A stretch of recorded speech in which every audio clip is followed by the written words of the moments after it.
Welcome back. In this section, we'll look at integrating SonarQube. SonarQube is a code quality tool that will measure the quality of code against some industry metrics. In this section, we're going to go through several different steps, and the first step is to install and configure SonarQube. You can head over to the SonarQube website and download the latest version. I have already downloaded the SonarQube, and you can look at the documentation on SonarQube. As mentioned earlier, SonarQube is used to monitor the quality of your code as you check in the code and as Jenkins builds the code. It will look for code smells, bugs, security issues, and recommend the fixes that the team can do right there and then before it actually hits the QA environment. So I have already downloaded SonarQube. Let's go ahead and install SonarQube. We'll follow the same procedure, which is copy recursively from the download sections to the DevOps folder.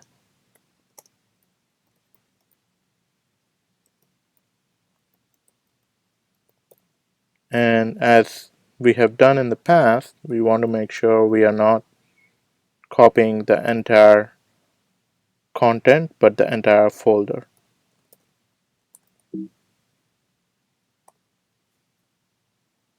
Okay, so now that we have copied the SonarQube, let's head over to the DevOps folder.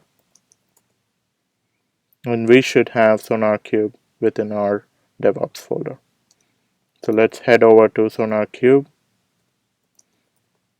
and you would head over to bin. And based on your installation, you'll go to the appropriate directory. In my case, since I'm running on Mac OS, I'm going to head over to Mac OS,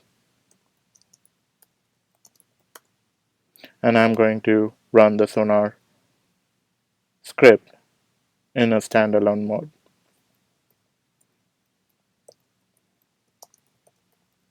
So in a real environment, you're going to probably set up Sonar as a service daemon, whether it's on a Unix or whether it's on a Windows system.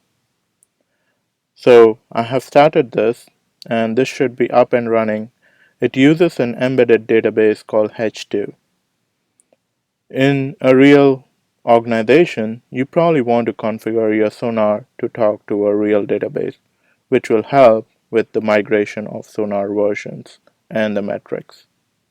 So right now, for the purpose of this demo, we are going to use the embedded H2 database. So as you notice, SonarQube is up and running, and if you head over to the browser here, and we head over to 9000, which is where the default SonarQube runs. So SonarQube is up and running here. Let's go ahead and log in. The default credentials are admin and admin. And once you go through the initial process, it's going to say, do you want to generate a token? The token can be associated to a project and can be used to run the Sonar metrics against your local code. So for now, we're going to give a name of a token of DevOps, and we're going to use this token. I'm just going to copy this, head over to Atom, and use that for now. Save it there. And I'm going to hit continue. And I'm going to say that my main language is Java. Now, SonarQube also has the built-in rules against different languages.